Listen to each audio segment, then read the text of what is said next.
미 국방부, 왜 한국처럼 만들지 못하나? KF-21 수직이륙 랜딩기어 대성공. 세계 최초 6세대 스텔스 신기술 통과. KF-21에 장착되는 미티어 장거리 공대공 미사일 도입 계약이 체결됐다. 군 당국에 따르면 방위사업청은 30일 미티어를 도입하는 계약을 체결했다. KF-21 1차 양산에 맞춰 진행된 이번 계약을 통해 미티어 1차 구매분 100발이 들어올 예정이다. 아시아에서 미티어 미사일을 전투기에 탑재하는 것은 한국이 처음이다. 유럽 MBDA사가 제작하는 미티어는 램제트 덕티트 엔진의 추진력으로 최고 속도 마하 4.5로 비행해 200km 거라에 있는 공중 표적을 요격할 수 있다.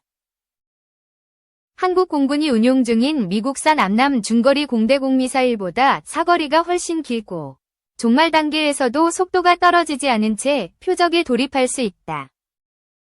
성균관대는 신소재공학부 구종민 교수 연구팀이 스텔스 국방기술, 고집적 통신, 전자기기의 전자파 차폐 기술에 활용할 수 있는 맥신 전자기파 흡수 소재를 개발했다고 4일 밝혔다.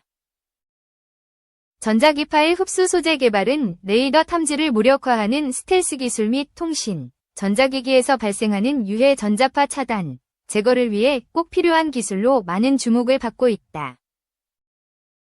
현재 국내 스텔스 전투기 도료 기술은 많은 부분을 해외에 의존하고 있어 이에 관한 연구와 개발이 필요하며 고집적 전자장치용 전자파 흡수 소재 개발을 위해서는 가볍고 얇으면서 코팅 가공성이 우수한 소재 기술 개발이 필요하다. 이에 성균관대 구종민 교수 연구팀은 맥신 2차원 나노 소재와 집 나노 소재의 자기조립 구조체를 이용해 효율적인 스텔스 성능과 전자파 흡수 특성을 가지는 소재를 개발했다. 맥신 소재는 D, 티타늄, V, 바나듐, 몰리브덴 등과 같은 전이금속과 질소 또는 산소 원소를 포함하는 전이금속 탄화물 또는 질화물 2차원 소재로 전기전도성이 매우 우수한 특성을 가진다. 또한 다량의 표면작용기가 존재하여 표면 음전화 특성을 보이는 나노 소재이다. 반면 집 나노 소재는 CO2+와 같은 금속양이온과 2-METHYLIMIDAZOLE와 같은 유기분자 음이온으로 형성된 3차원 나노 소재이다. 연구팀은 유기분자 구조를 조절하여 표면 양전화를 띠는 집 나노 소재를 제조했다. 연구팀은 맥신의 표면 음전화 특성과 ZIF 나노입자의 표면 양전화 특성을 이용해 정전기적 인력에 위한 자기조립 하이브리드 나노구조 소재를 제작했다. 이 소재는 각 나노 소재의 상반된 양전화, 표면전화 특성에 의해 이종 계면에서 매우 강한 내부 전기장이 형성된다. 이 내부 전기장이 강한 유전 손실을 유도하여 X밴드 8에서 12GHz 주파수 영역 별표에서 2.5mm 두께의 스텔스 성능을 보여주었고 47.5dB 유효 밴드 범위가 6.3GHz인 우수한 전자파 흡수 성질 및 스텔스 성능을 가진다는 것을 밝혔다.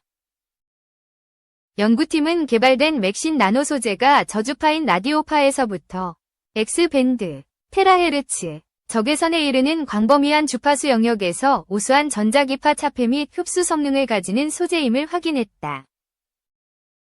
이를 활용하면 스텔스 응용뿐 아니라 통신, 전자소자용 차폐 소재, 적외선 스텔스, 적외선 위조 방지 등 다양한 기술로 활용 가능하다. 성균관대 구종민 교수는 맥신 소재는 향후 국내 KF-21 스텔스 전투기 제작 사업에서 스텔스 소재로 활용할 수 있으며 그 외에도 최첨단 고집적 전자소재 그리고 전기자동차의 유해 전자파 흡수 소재로도 활용할 수 있을 것이라고 설명했다. 과학기술정보통신부의 중경연구자 사업, 나노미소재 사업, 출연연융합 연구 사업과 포스코의 지원을 받아 수행된 이번 연구의 성과는 어드밴스드 메테리얼즈, IF 29.4와 네이처 리뷰즈 일렉트리컬 엔지니어링 저널에 동시에 온라인 게재됐다. 본 기사는 교육신문 베리타스 알파의 고유 콘텐츠로 무단 캡처 및 불법 공유 시 법적 제재를 받을 수 있습니다. 저작권 보호를 위해 자체 규정한 공유의 허용 범위는 기사 제목 플러스 기사 본문 첫 번째 문단까지이며 출처 베리타스 알파와 기사 URL을 반드시 함께 기재 바랍니다. 해당 허용 범위를 제외한 기사 전문, 사진, 표 포함 위 무단 전제는 저작권 침해에 해당합니다. 기사 전문 사용 시 본사 02564-6566와 사전 협의 바랍니다. 2. 컴콜 HD 한조양 해양에너지 시황 상당히 개선돼 연간 2에서 3개 수주 목표 종합 연간 2에서 3개 정도 수주한다는 목표를 가지고 있다. HD 현대의 조선부문 중간지주사인 HD 한국조선해양이 31일 3분기 실적 발표 후 진행한 컨퍼런스콜을 통해 해양에너지 부문 시황이 상당히 개선되고 있는 상황이라며 이 같은 자사 목표치를 공개했다. 회사 측은 초대형 FLNG 사업보다는 FPU, 반잠수식 원유 생산 설비, 그리고 FPSO, 부유식 원유 생산 저장 하역 설비, 선종에 대해서 당사가 입찰에 적극 참여하고 있다고 설명했다. 그러면서 대형 고정식 플랫폼 공사의 경우 콤플렉스 타입으로 여러 플랫폼들이 조합돼 사업이 구성되다 보니 단독으로 하게 되면 많은 리스크를 떠안아야 하는 문제가 있다며. 이 때문에 세계 유수의 유사 동종업체들과 파트너링을 통해 리스크를 쉐어링하는 전략으로 입찰에 참여하고 있다고 부연했다. 특히 자회사 중 HD 현대미포조선이 가장 큰 실적 향상이 있다고도 언급했다. HD 한국조선해양은 조선 자회사의 수주년도 별 매출을 살펴보면 HD 현대중공업은 2021년 수주 물량이 15%로 줄었다. 2022년도 물량은 80%로 늘었고 2023년도 투입부는 3%가 시작됐다면서 HD 현대미포는 2021년 물량이 6%로 줄었고 2022년 62%로 늘었다. 2023년도 물량은 32%라고 전했다. 이어 HD 현대사무는 2021년 물량이 4%, 2022년 63%, 2023년 32% 라면서 이는 곧 HD 현대미포조선이 대형사에 비해 수주 믹스 변화가 빨라 실적 개선 속도가 빨라지고 있다는 것을 확인할 수 있다고 강조했다. 또한 이들 자회사에 대한 생산성 달성치도 설명했다. HD 한국조선해양은 컴콜을 통해 HD 현대중공업은 현재 2% 조금 넘게 생산성을 초과 달성했고 HD 현대사무는 3에서 4% 이상이라면서 HD 현대미포는 3에서 5%의 생산성 개선을 보이고 있다. 4분기로 넘어가고 내년으로 갈수록 생산성 소폭이나마 개선될 수 있다고 보여진다고 기대했다. 특히 해외 함정 수출 사업과 관련해서는 민관 협력 체제인 팀 코리아로 가는 게 맞다고도 강조했다.